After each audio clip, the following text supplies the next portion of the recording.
Soon the news reached the apostles and other believers in Judea that the Gentiles had received the word of God. But when Peter arrived back in Jerusalem, the Jewish believers criticized him. "You entered the home of Gentiles and even ate with them," they said. Then Peter told them exactly what had happened. "I was in the town of Joppa," he said, "and while I was praying, I went into a trance and saw a vision. Something like a large sheet was let down by its four corners from the sky. And it came right down to me. When I looked inside the sheet, I saw all sorts of tame and wild animals, reptiles, and birds. And I heard a voice say, 'Get up, Peter, kill and eat them.' 'No, Lord,' I replied. 'I have never eaten anything that our Jewish laws have declared impure or unclean.' But the voice from heaven spoke again, 'Do not call something unclean if God has made it clean.'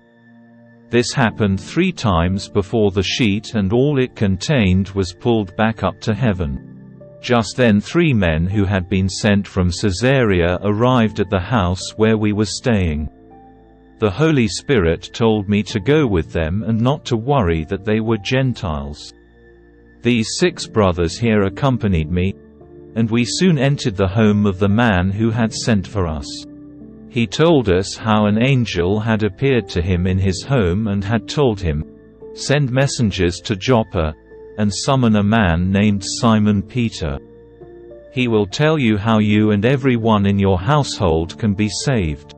As I began to speak, Peter continued, 'The Holy Spirit fell on him, just as he fell on us at the beginning. Then I thought of the Lord's words when he said, "John baptized with water, but you will be baptized with the Holy Spirit." And since God gave these Gentiles the same gift he gave us when we believed in the Lord Jesus Christ, who was I to stand in God's way?" When the others heard this, they stopped objecting and began praising God. They said, "We can see that God has also given the Gentiles the privilege of repenting of their sins and receiving eternal life." Meanwhile, the believers who had been scattered during the persecution after Stephen's death traveled as far as Phoenicia, Cyprus, and Antioch of Syria. They preached the word of God, but only to Jews.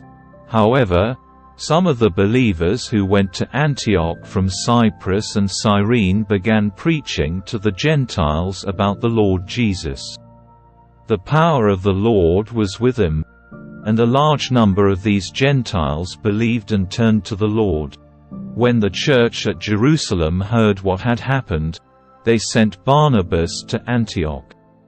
When he arrived and saw this evidence of God's blessing, he was filled with joy, and he encouraged the believers to stay true to the Lord. Barnabas was a good man, full of the Holy Spirit and strong in faith.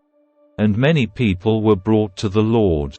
Then Barnabas went on to Tarsus to look for Saul. When he found him, he brought him back to Antioch. Both of them stayed there with the church for a full year, teaching large crowds of people. It was at Antioch that the believers were first called Christians.